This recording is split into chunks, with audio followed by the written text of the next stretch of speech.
नमस्कार बच्चों, आप सभी का स्वागत है हमारे YouTube चैनल स्टडी विद वेद पारिक पर। आज हम आपके लिए एक नया बिंदु लेकर के आए हैं जिसका नाम है त्रिकोणमिति।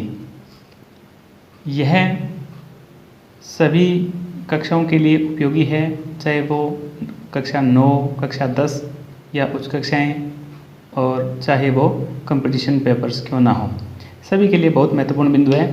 तो इसे थोड़ा ध्यान से सुने और देखें।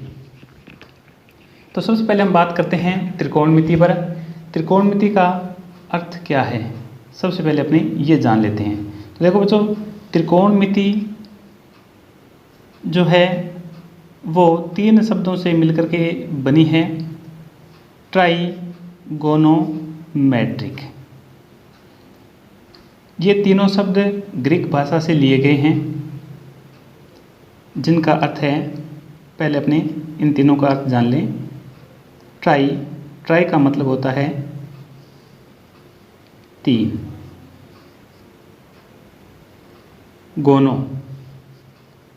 गोनो का मतलब होता है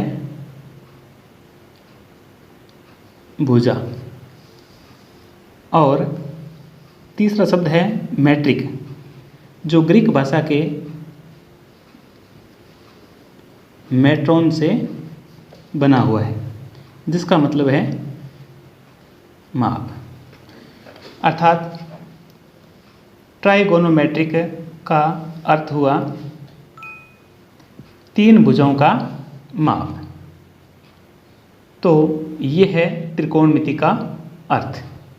अब हम त्रिकोणमिति की परिभाषा के बारे में थोड़ी जानकारी ले लें। तो त्रिकोणमिति में समकोण त्रिभुज के सभी भुजाओं व कोणों के बीच के संबंधों का अध्ययन किया जाता है। प्राचीन काल में खगोलविद पृथ्वी से तारों व ग्रहों की दूरियां मापन में इसका उपयोग करते थे। आज इसका उपयोग इंजीनियरिंग व भौतिक विज्ञान में बहुतायत से किया जाता है। तो आगे हम त्रिकोणमिति के बारे में जानने से पहले एक प्रमेय के बारे में जानकारी प्राप्त कर लें, और इस प्रमेय का नाम है पाइथागोरस प्रमेय। हो सकता है बच्चों आपने इसे कई कक्षाओं में पढ़ा हो, पाइथागोरस प्रमेय। तो पाइथागोरस प्रमेय किसे कहते हैं, इसके बारे में जानकारी प्राप्त करने के लिए हम सबसे पहले यहाँ एक समकोण त्रिभुज की आकृति बनाते हैं। ये है हमारे पास एक समकोण त्रिभुज, जिसका ये जो कोण है वो समकोण है।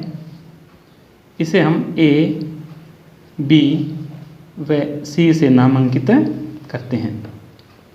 हमेशा ध्यान रखो बच्चों कि जो समकोण होता है उसके सामने की भुजा कर्ण होती है। अन्य दोनों भुजाएं, जिनमें से एक लंब और एक आधार होती है। तो सामान्यतः हम जो समकोण त्रिभुज होता है उसमें समकोण बनाने वाली भुजाओं में से एक भुजा जो क्षैतिज पर लंबवत होती है यानी खड़ी होती है, उसे लंब कह देते हैं या लंब से लिखते हैं, और जो क्षैतिज भुजा होती है उसे आधार नामांकित करते हैं। तो इस प्रकार से पाइथागोरस प्रमेय को हम निम्न प्रकार परिभाषित कर सकते हैं। पाइथागोरस प्रमेय बराबर, देखो बच्चों, पाइथागोरस प्रमेय क्या है, समकोण बनाने वाली दोनों भुजाओं के वर्गों का योग तीसरी भुजा यानी कर्ण के वर्ग के बराबर होता है। इसे पाइथागोरस प्रमेय कहते हैं। तो इसे हम इस प्रकार से लिखेंगे, कर्ण स्क्वायर बराबर आधार स्क्वायर प्लस लंब स्क्वायर। तो ये होगी पाइथागोरस प्रमेय की परिभाषा। इसे हम इस प्रकार से भी लिख सकते हैं, देखो बच्चों, कि कर्ण स्क्वायर, अब कर्ण स्क्वायर इसमें क्या है, ए सी जो भुजा है वो कर्ण स्क्वायर है, तो इसे अपने ये भी लिख सकते हैं ए सी स्क्वायर बराबर आधार ए बी है, तो इसे हम ए बी स्क्वायर भी लिख सकते हैं, प्लस और लंब जो है वो बी सी है, तो आप इसे बी सी स्क्वायर लिख सकते हैं। इसको अपने इस प्रकार से भी परिभाषित कर सकते हैं कि पाइथागोरस प्रमेय बराबर ए सी स्क्वायर बराबर A B square plus B C square होता है। हम पाइथागोरस प्रमेय का इसमें इसलिए अध्ययन करते हैं क्योंकि त्रिकोणमिति में हमें आधार, लंब और कर्ण की बहुत आवश्यकता है, और किसी त्रिभुज का कौन सा भाग या कौन सी रेखा आधार है, कौन सी लंब है और कौन सी भुजा कर्ण है, इसके बारे में हमें जानकारी पाइथागोरस प्रमेय के द्वारा ही मिलती है।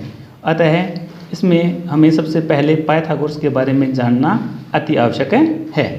इसके बाद हम बात करते हैं कुछ त्रिकोणमितीय अनुपातों पर।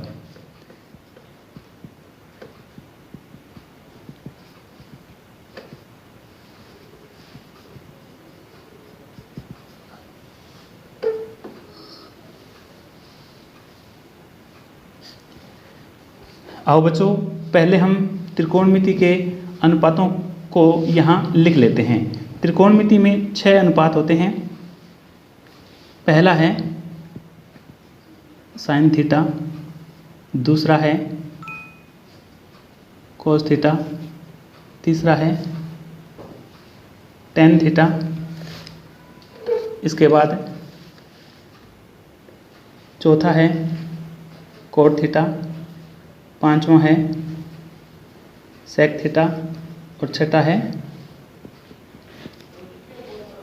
Cosec theta.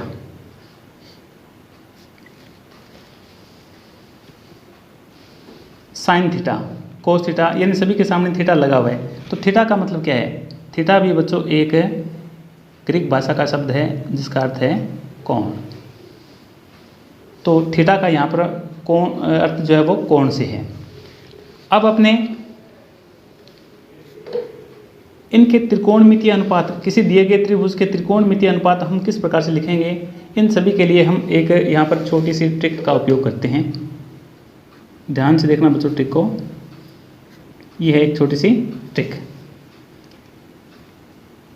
इसमें अपने लिख लेते हैं एल ए एल यानी लाल बटे कक्का। अब यहाँ पर ऊपर आप लिखो, पहले आप अपने लिख लेते हैं यहाँ पे साइन, फिर कॉस, फिर टेन, फिर कॉट, सेक और कोसेक। तो अब इस ट्रिक यानी लाल बटा कक्का के द्वारा हम इनके मान किस प्रकार से लिख सकते हैं। तो देखो बच्चों, पहले कि जैसे ऊपर लिखा हुआ है साइन, तो साइन का मान क्या होगा? साइन के नीचे जैसे एल और बटा में के दिया हुआ है, तो एल का मतलब हो गया लंबाई और के का मतलब हो गया कर्ण। तो हम साइन थीटा बराबर, अब देखो यहाँ पे अपने क्या लिख सकते हैं, एल बटे के है ना, इसकी जगह अपने लिख सकते हैं लंब बटे कर्ण। अब कोस है, कोस के लिए अपने देखो इसमें क्या लिखा हुआ है, कोस के नीचे है ए बटे के यानी आधार बटे कर्ण। तो अपने लिख सकते हैं आधार बटे कर्ण। इसके बाद में अगला जो है वो है टेन। टेन का मतलब है एल बटे ए यानी लंब बटे आधार। तो आप यहाँ लिख सकते हैं लंब बटे आधार। इसके बाद में अपने लिखेंगे कोट। कोट टेन का उल्टा होता है यानी इसका व्युत्क्रम होता है। तो आप आधार बटे लंब यानी टेन का उल्टा सीधा लिख सकते हैं, या यहाँ से भी आप लिख सकते हैं। जैसे ये कोट है, कोट को अपने लिखेंगे ए बटे एल। ए बटे एल का मतलब यानी ए का मतलब आधार और एल का मतलब है लंब। तो ये हो गया आधार बटे लंब। देखो बच्चों, tan का है लंब बटे आधार, तो कोट का हो गया आधार बटे लंब, यानी इसका एकदम से उल्टा हो गया। आप इसका भी उल्टा सीधा लिख सकते हैं या यहाँ से भी देख करके आप लिख सकते हैं। इसके बाद में सेक है। सेक कोस का उल्टा है, यानी आधार बटे करण है। इसका आपने कर सकते हैं करण बटे आधार।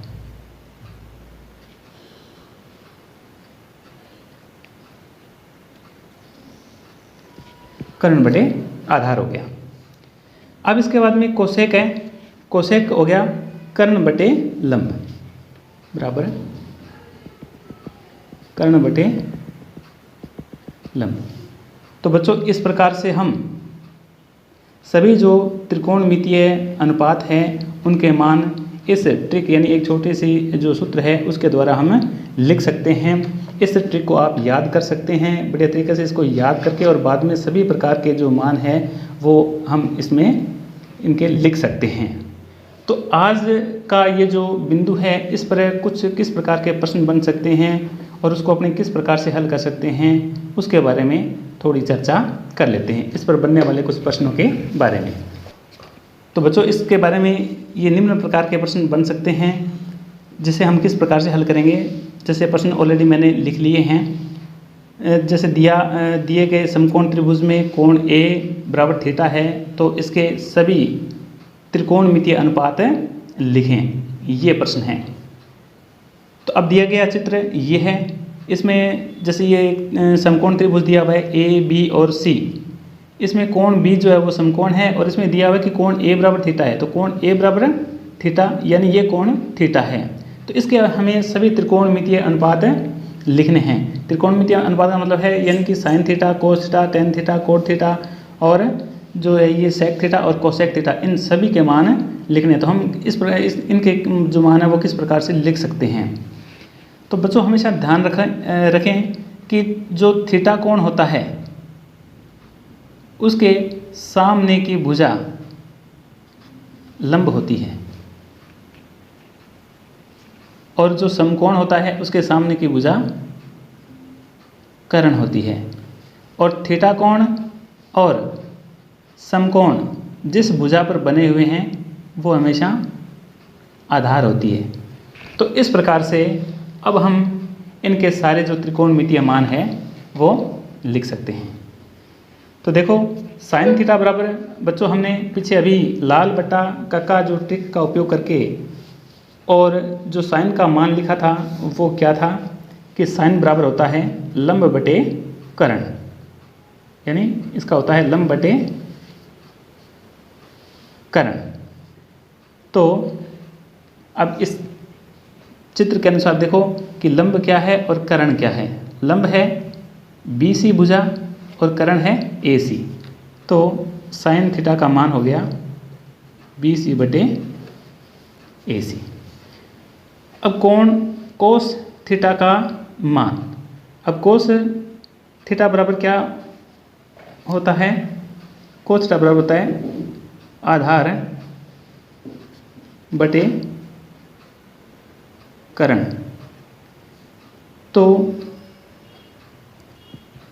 आधार बटे कर्ण, चित्र में क्या है? आधार है AB और कर्ण है AC।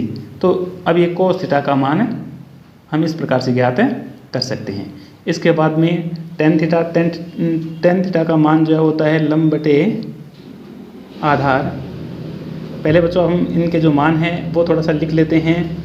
और कोट का होता है आधार बटे लंब, आधार बटे लंब। सेक का मान होता है कर्ण बटे आधार और कोसेक का होता है कर्ण बटे लंब। तो इस प्रकार से इनके हमने मान लिख लिए हैं। अब इनके इस त्रिभुज के अनुसार जो त्रिकोणमितीय मान है वो हम लिख लेंगे। लंब बटे आधार है तो लंब इसमें देखो अब क्या है BC, आधार है AB, तो ये हो गया BC बटे AB।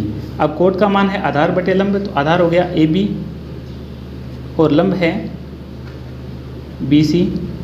सेक ये हो गया कर्ण बटे आधार, तो कर्ण है AC और आधार है AB।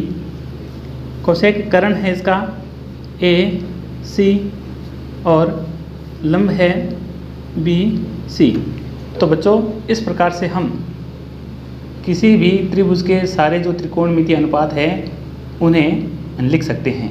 इसी प्रकार से आगे एक और सवाल दिया गया है कि दिए गए समकोण त्रिभुज में कोण C थीटा है तो इसके सभी त्रिकोणमितीय अनुपात लिखें। तो बच्चों जैसे हमने ऊपर इस सवाल को हल किया है उसी प्रकार से इस सवाल को आप स्वयं हल कर सकते हैं। फ़र्क इतना है कि इसमें कोण ऊपर वाले में कोण A थीटा था और दूसरे में कोण जो है C वो थीटा है। तो इसमें हम इस भुजा को लंब, इसको आधार और इसको कर्ण मानेंगे और इस प्रकार से इसके जो है वो सारे त्रिकोणमितीय अनुपात आप ज्ञात कर सकते हैं। आज के बिंदु में इतना ही। बच्चों आपको आज का ये बिंदु कैसा लगा इसके बारे में हमें कमेंट बॉक्स में लिख करके ज़रूर बताएं। साथ ही यदि ये वीडियो आपको अच्छा लगा है तो इसे लाइक करें और सब्सक्राइब करें। हमारे आगे की वीडियो देखने के लिए इसे सब्सक्राइब करना ना भूलें। धन्यवाद।